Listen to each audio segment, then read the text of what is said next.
This is a very confused Andrew with Drake Custom Bass. I have on the bench today, it's a fairly nice bass. It's got some issues, but it was sent to me for possible truss rod replacement because the truss rods doesn't seem to be working. I can't make out whoever's maker's mark this is. There's no stampings on the back of the neck. There's no trademark that I recognize. There's some marks on the pickups, but again, I'm not familiar. And perhaps when I get inside the electronics cavity, there'll be some kind of markings in there. But the main thing we got here going is the truss rod. The report was that the wrenches just seemed to spin inside there, and they think the truss rod was broken. Well, the truss rod was not broken.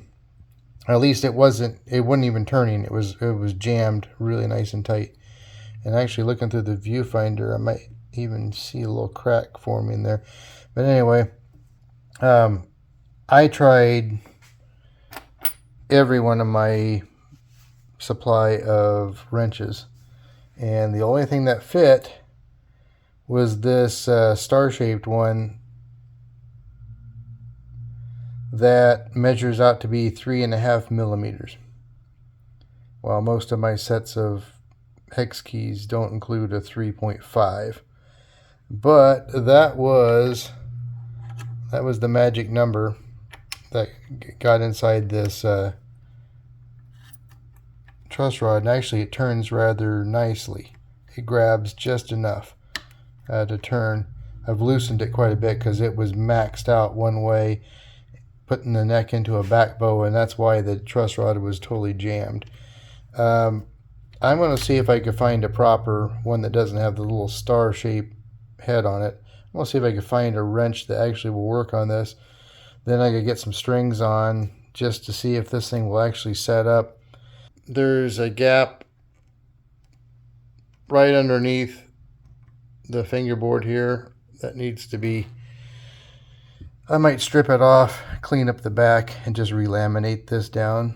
That might work the best. There is an interesting method of gluing a nut on it. Actually, yeah, there actually is a big gap all the way. Just the back edge of it's glued, and a worrisome thing is this bead of super glue I see along here. So yikes. I hate super glued. I don't actually, just back up. I actually use 2 tiny dots of super glue to put a nut in. What I don't do is put a bead across there and glue the nut on. That's a big no-no. Fortunately, there's not any wood on this side. I might just be able to knock it off rather cleanly. End grains don't tend to glue up very strong.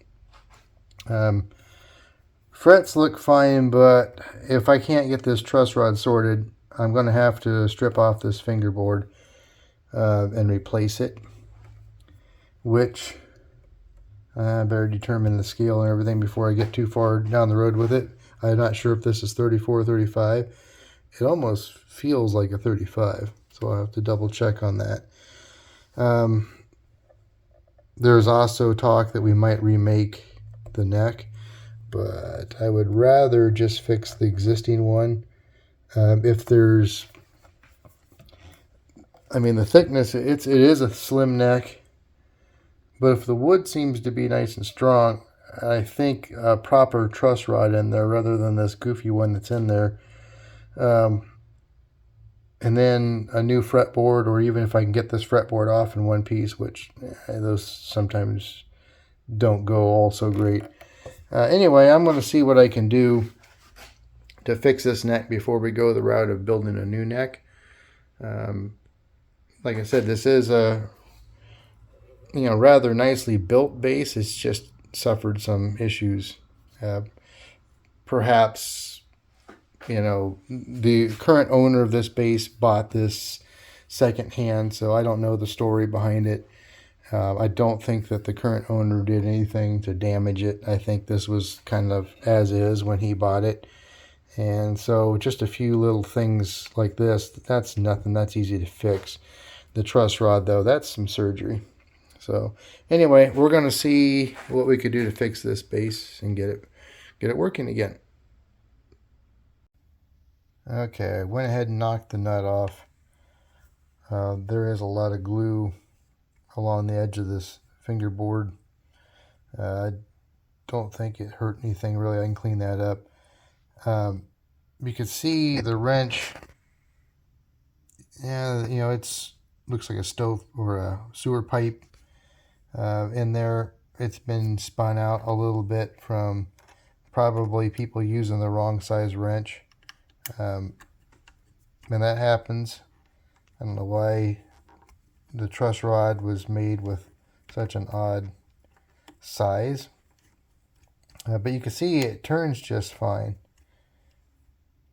It's the there's a lot of glue and crud in there, and it looks like it might have been glue that was used to put the shim and whatnot. I'm going to try to remove some of that glue. Best case scenario, since the channel is actually kind of cut straight out, sorry about the focusing here, from the nut, I might be able to just drag that truss rod out and replace it with a hot rod truss rod with a 5/32 or something like that type of. That might be the way to go. And we'll see if I can get that out or not.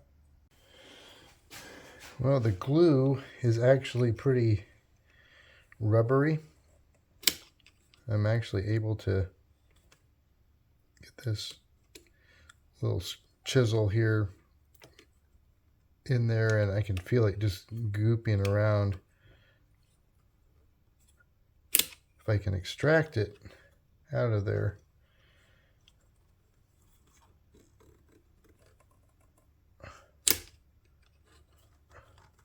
And get it loosened up first, and then I'll remove it with something else here.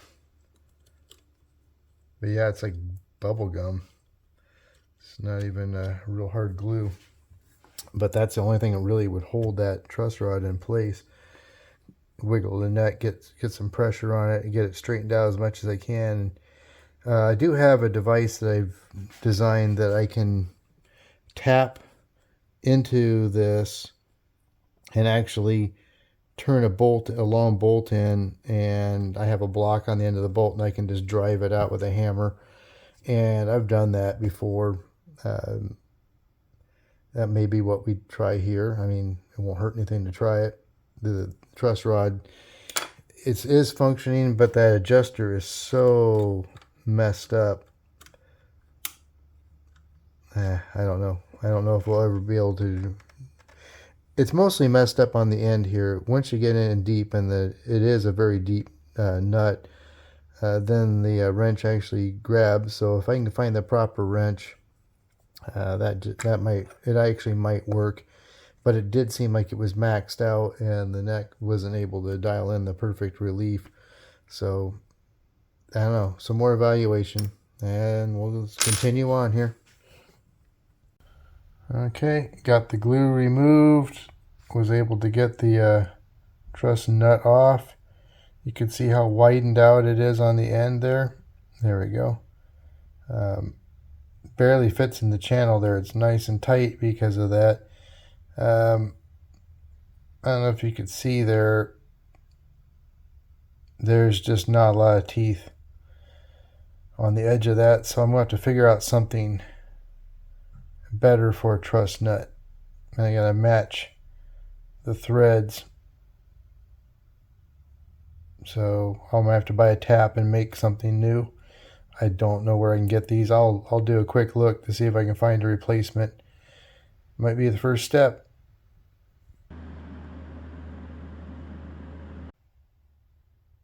Yeah, pet peeve time. Almost all these screws that were holding these tuners in show signs of somebody using a power drill with the screwdriver attachment on there. I mean, I actually had to remove this tuner so I can actually get in here and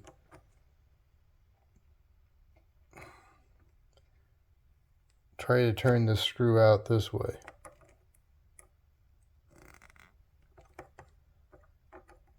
Because this thing is so stripped out. Just use the right screwdriver, guys. Put a little wax on the screw. Make sure you have a pilot hole. It will work so much better. This is ridiculous. Okay, so my plan is, because its space is so tight around the truss rod, what I'm going to do is I'm going to cut some teeth into this so they can, encompass the truss rod and chew away some of the wood around underneath and make a better sized channel. And that will give me some space to actually make some kind of a new nut. Make things work a little bit better, because I'm going to have to replace that nut. And again, this is still just a attempt to fix the truss rod.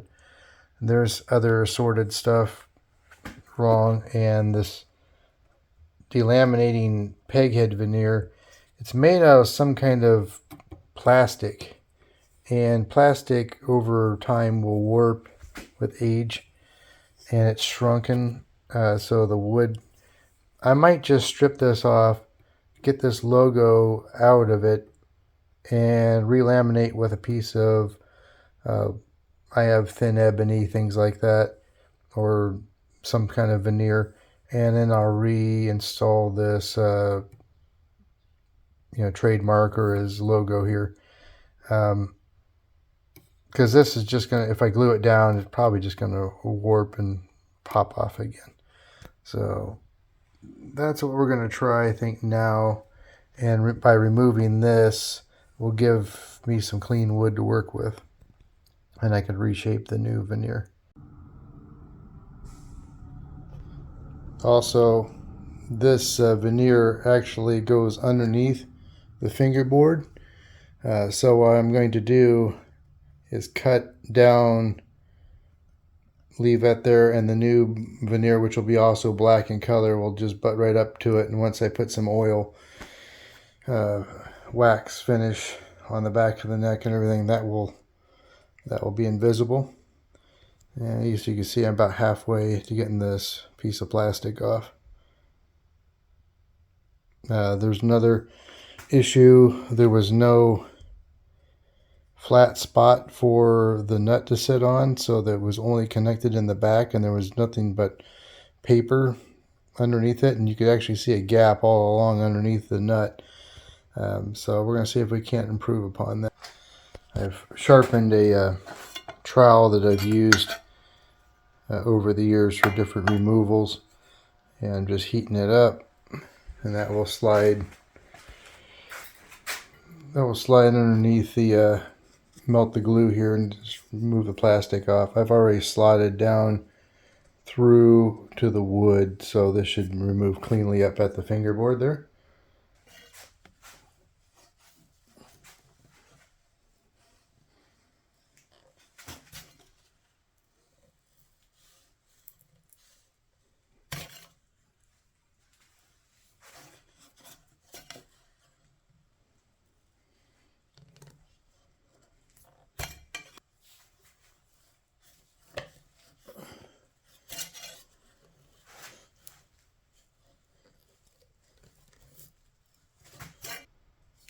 Yeah, I'm not sure what that is. It's not exactly a rich light. It's more like a real plastic. But anyway, I'm going to save the logo out of it so I can reinstall it here. It's similar to how I do my logos, so it should be pretty easy. Use a Forstner bit to make the recess of that size.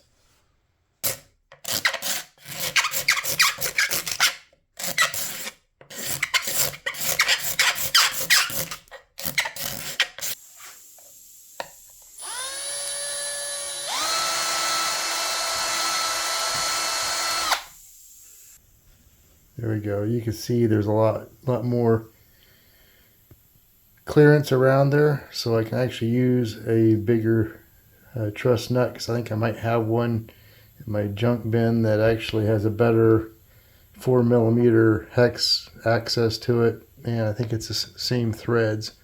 So we're going to give that a try. After speaking with the owner of the base, we've made some decisions in regards to the peg head. I got the truss rod working good. Opened that up and took off it's some kind of composite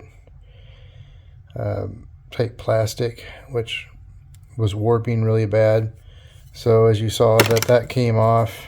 We got nice clean wood underneath it now.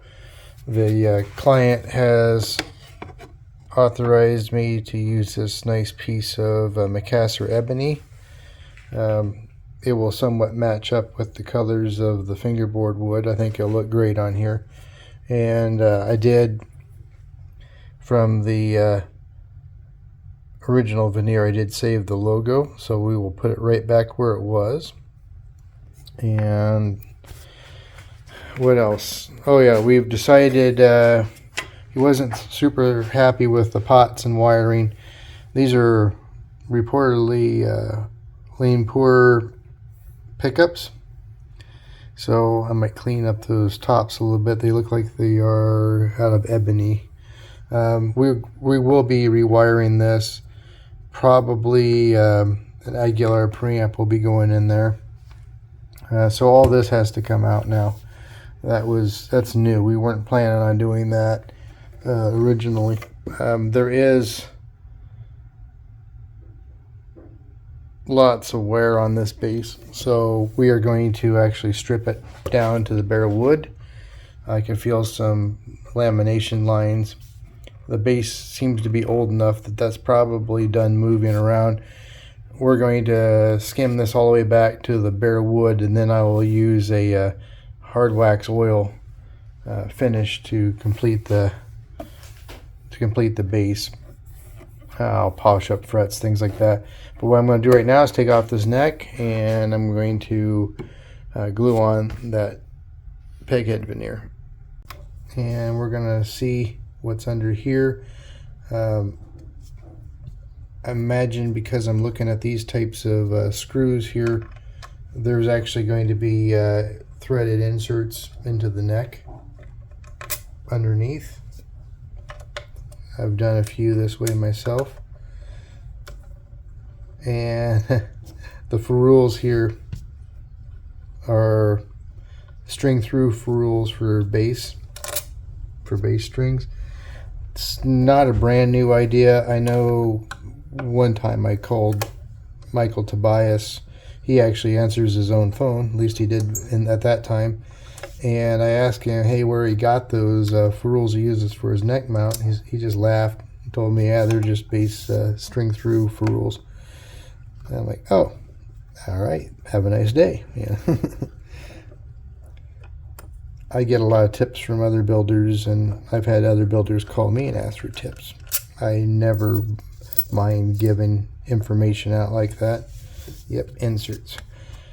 I just feel like there's not enough guitar builders out there to satisfy the demand, so at least us small label guys. So why be stingy with the information?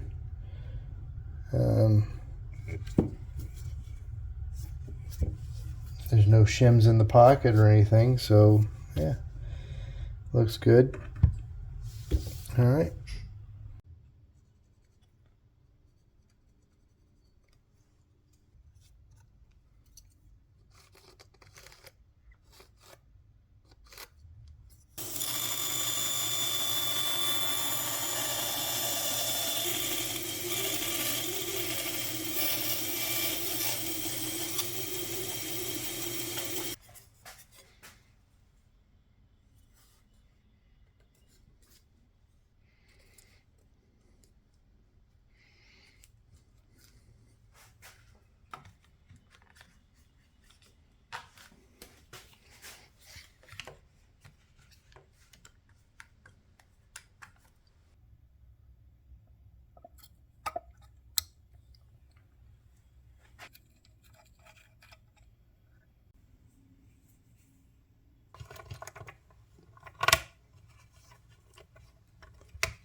Okay, we've done quite a bit on this base so far, and I've thrown on just some leftover old strings just so we can get the bridge kind of back together and start getting things spaced apart.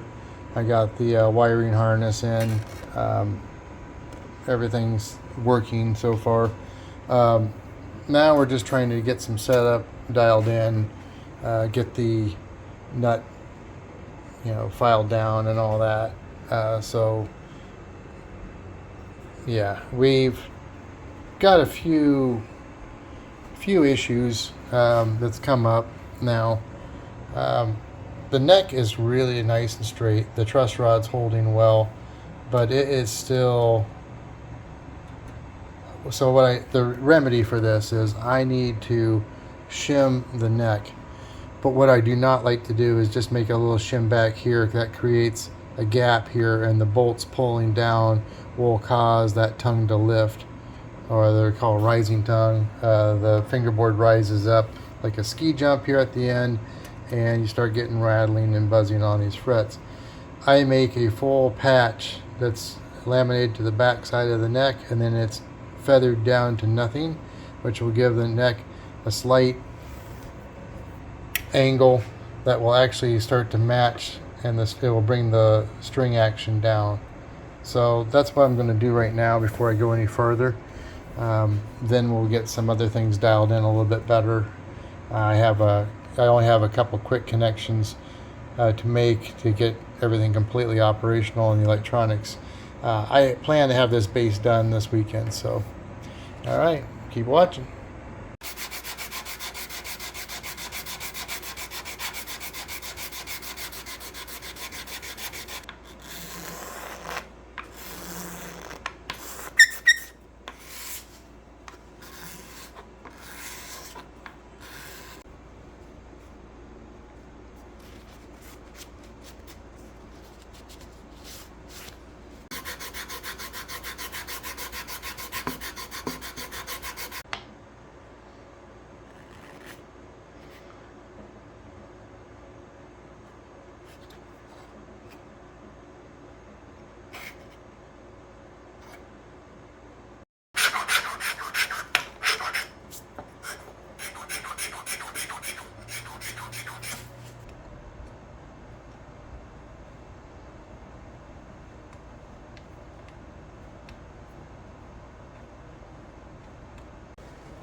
Alright, after a lot of monkeying about, I got the angle much better.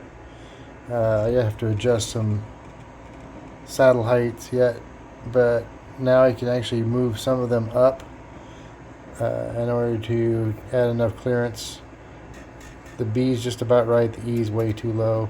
Anyway, and then I'm going to have to take some material off so that transition's a little bit more flush here, but that'll be easy to do. I'm gonna wrap that up now, and then we'll get back to getting this thing put back together.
Okay, I think the rather lengthy repair is now just about complete.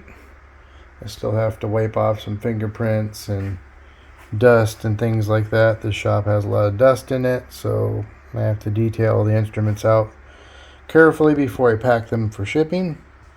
But after extensive work on trying to level some frets that are not properly seated and sorting out some issues, one little thing I discovered during this last couple days was a seam had opened up as if the glue let go. I mean, the glue, when I pulled it out here, I actually was able to dig some of it out of there. It was kind of rubbery and stringy, much like, if you remember at the beginning of the video, the glue we found around the truss nut. And what I'm thinking is the fretboard had come loose at some point. Somebody had glued it back down using some kind of glue that either was not the proper glue, or it could just been the glue had expired and was no longer viable and just never really cured. And that's what oozed all that extra glue into this, which froze the truss nut, which in turn made it so when somebody's working a wrench in there, it wouldn't turn, and they end up stripping out the old truss nut. So I'm thinking that's what the problem was from the start. I'll just do a brief recap here because we had a few other things. Remember the black plastic veneer that they had on here had actually started to peel off, and over time it had warped. It was starting to curl up, and there was just no really good way to glue it back down. So I made a Macassar ebony peghead veneer. I put the maker's mark, the inlay from the original peghead into this one. Made a new nut.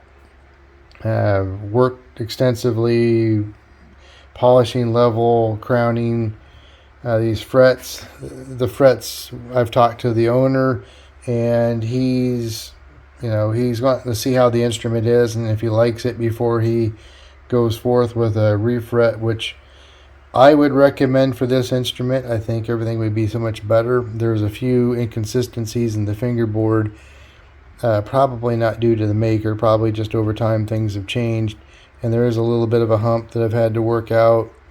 A few things like that could all be addressed a little bit better if it has new frets, and that way when the frets are pulled, the radius on the fretboard can actually be reworked a bit. But it's actually not bad right now. The action is nice. We're about 7/64 from the 17th fret on the bass and 5/64 on the treble, which is nice. Plays nice and clean. Electronics are all sorted out.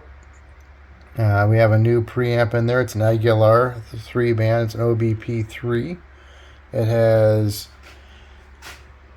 this is the master volume blend, and then this is mids, and if you pull the mids up, it's a mid shift, and then we have a bass and treble stack. And I did notice just a few minutes ago that the output jack, it's a locking style, and the lock no longer engages. It might be something to be replaced, but right now we're not talking about that. We're just getting the instrument fixed back in order, so that the owner can try it out, properly. You never could get the neck. You can never really get it dialed in, and that brings me to another point. I had to make a shim, a full pocket shim. I don't just put pieces of wood or whatever back here. I actually make a full shim feathered out so that the angle of the neck to the strings is more proper to this bridge, which has its limitations. And with that, I actually had several turns. I can go up and down quite a bit, so the action could be lowered down, especially if we went for a refret, and it certainly can go a lot higher. Before, to get it lower, these were bottomed out because these actually just screw in and out of this bridge saddle. If you could see that, and they bottom out on this plate here. This hole goes all the way through, and they just bottom out. I didn't really want to grind the bottoms off or anything like that. I went for the neck pocket shim to correct that. Let's see. The finish was pretty chewed up on the original, or when I originally got this bass. So we did, I'll flip it over here. So we did strip all the old finish off. We got as many dents out as we could. There's a couple that were super deep. We just did not want to dish the wood out. So we filled them, and I can't even see them. So I guess we must have done a good job. I had to stain the mahogany a little bit. One side was way darker than the other, so I kind of blended them together. Feels nice hard wax oil. Again, sanded the back of the neck, made it nice and smooth feeling hard wax oil finish. Very high wear, easy on the hands, and easy to maintain. So with all that, I think we are ready to ship this bass out. And I hope you've enjoyed this restoration video. We do enjoy making them for you. And if you do us a big favor, you would kind of look to your left or right and click that like button, and the subscribe button would help just as much or more. So yeah, well, this has been fun, and tune in again for more videos.